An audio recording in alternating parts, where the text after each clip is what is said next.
Hey friends, this is Dolynny TV. Glad to have you aboard here this evening. As you would have already caught earlier this evening, Patrick from the Oilers Fanatics rundown on kind of all the topics rolling around Edmonton Oilers land right now, right? You got obviously the chase for first place in the Pacific Division, a little bit more of a follow-up on the Kane and Perry kerfluffle on the bench there that's been solved, obviously, exactly like we said, right? It's a good sign for the Oilers. They're holding each other accountable.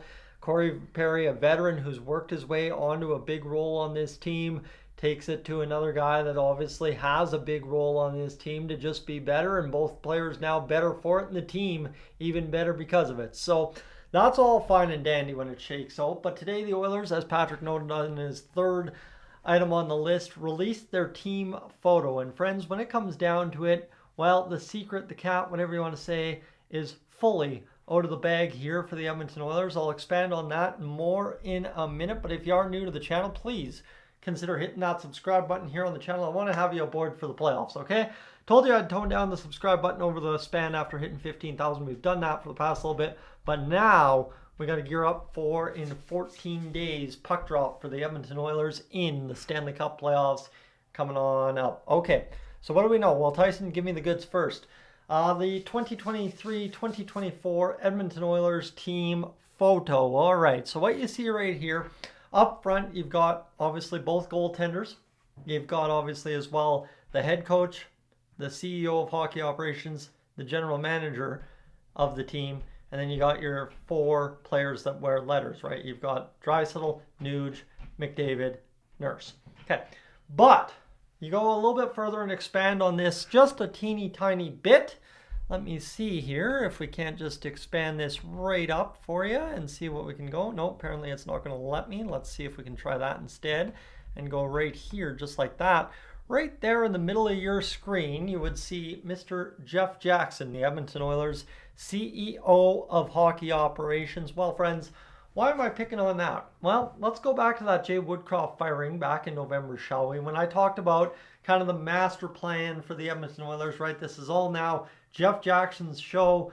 The autonomy at the time I felt was taking away from Ken Holland, as I think very much so it has been over the course of the season, right? You look at some of the moves and lack thereof moves or certain things that have happened, and it's like, that doesn't quite add up. That's not quite on par with maybe some of the other stuff Ken Holland's done over the course of his tenure as Edmonton Oilers GM. But that's because, as I mentioned back in November, Ken Holland does not, in my opinion, have the final say with this Edmonton Oilers team at any point this year. And well, that would go to show with one, Jeff Jackson at the center of the team photo. The secret is kind of out of the bag, like I'm saying. I would venture a guess, as Patrick, the Oilers fanatic, joked and maybe also ventured to guess, that possibly this general manager search we're talking about, right? We're talking about looking for a new GM in the summer. We might have Ken Holland stay on in some role. We might have a new guy come in. But what if nothing really changes other than Ken Holland just kind of goes to a nice retirement beach somewhere in British Columbia and Mr. Jeff Jackson takes over as the general manager of the Edmonton Oilers? Now, when Jackson was hired, he obviously had a little bit of experience in a front office with the Toronto Maple Leafs way back in the day, I want to say.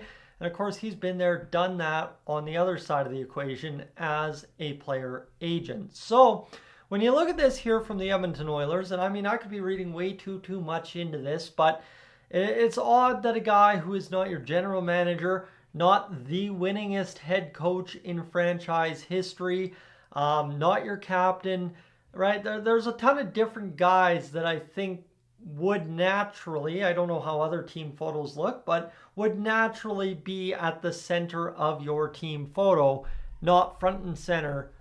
You have your CEO of hockey operations, which, by the way, guys, we've got CEO of hockey operations Jeff Jackson, president of hockey operations Ken Holland, general manager Ken Holland. Okay, so like Ken Holland wears two big hats, and then you got Jeff Jackson making the final decisions here. So when I sit here and I go to expand on the idea that, why that seems a little weird, the secret's out of the bag, I think, right, all along, those who kind of understood how the early part of the season started, kind of understood what changed when Jeff Jackson came to town, right? As we heard right away at the start of the year, and this feels like going all the way back, but it's something that I've had very well reinforced in my head since, is for the Oilers, right? Jeff Jackson completely overhauled how the organization works at an organizational level.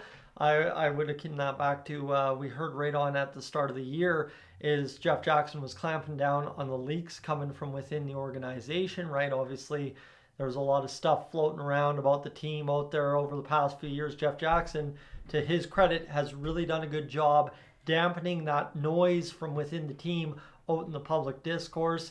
I think, too, you see the firing of, who was it? Well, I guess I should say the hiring of Rick Precy and the firing of Tyler Wright. There's a whole bunch of just little minor details here that Jeff Jackson really quickly at the start of the year started putting his fingerprints on this team. You look to the firing of Jay Woodcroft and how quickly Chris Knobloch was brought into the equation. And don't forget, don't kid yourself, right? Chris Knobloch, great guy. Obviously, the winningest head coach in Edmonton Oilers franchise history to this point, as far as I last checked the stats.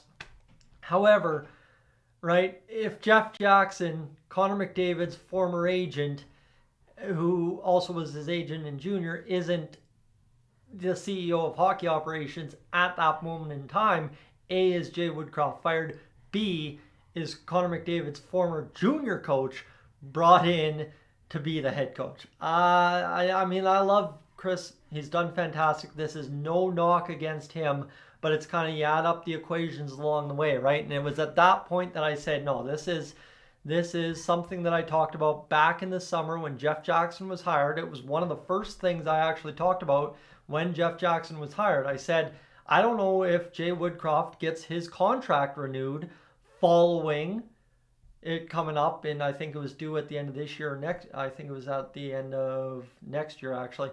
But Jay Woodcroft was not likely to be the man going forward just based on what we already knew of Jeff Jackson at the time.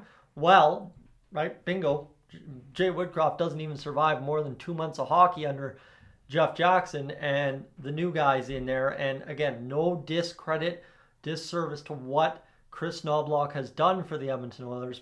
But again, does that happen, right?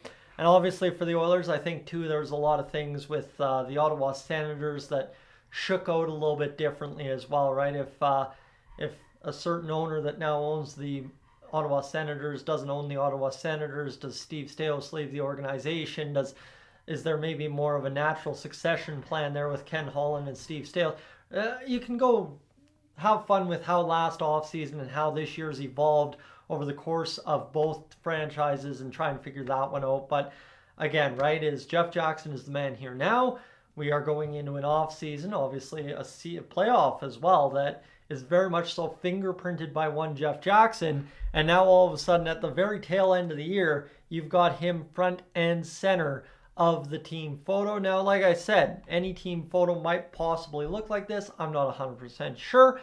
But when it comes down to it, we're about to enter a general manager search as Ken Holland's 5-year contract comes to an end, right? Signed at the start of 18-19 or at the end of 19. I guess it would be the end. I don't know how that all works. That's confusing. But you get where I'm going. Ken Holland is due up here. We're looking for a new general manager.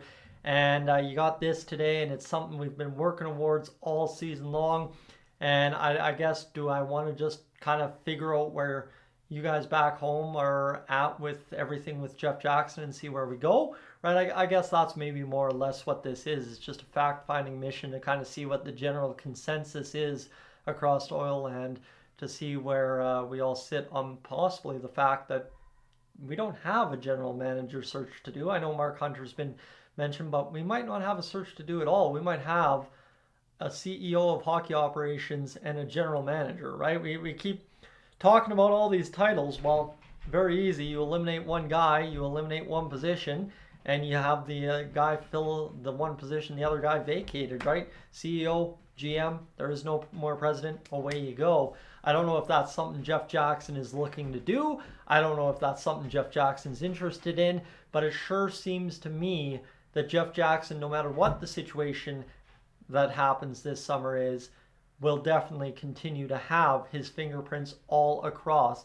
this Edmonton Oilers team. So we'll see what happens here, friends. And as well, I mean, we're in for an interesting finish here down the stretch. We got 6 games remaining. Things kick off Wednesday against the Vegas Golden Knights, and then it gets really fun down for the rest of the season as we close out the home schedule here shortly. I believe next Tuesday, and then we have or next Monday or next Tuesday, and then a midweek back-to-back as well to close out the season. We got 6 games fully in control of our own destiny. If the Oilers win out, and of course that includes beating the Canucks in regulation, hopefully, guess what? We go out there and, well, move all the way up over top of the Vancouver Canucks for first place in the Pacific Division. We've done it before. We'll do it again. Let's see if the Oilers can finish this thing on a win streak. Friends, I'm Tyson. This is Dolynny TV. Thanks for being aboard. We'll catch you tomorrow.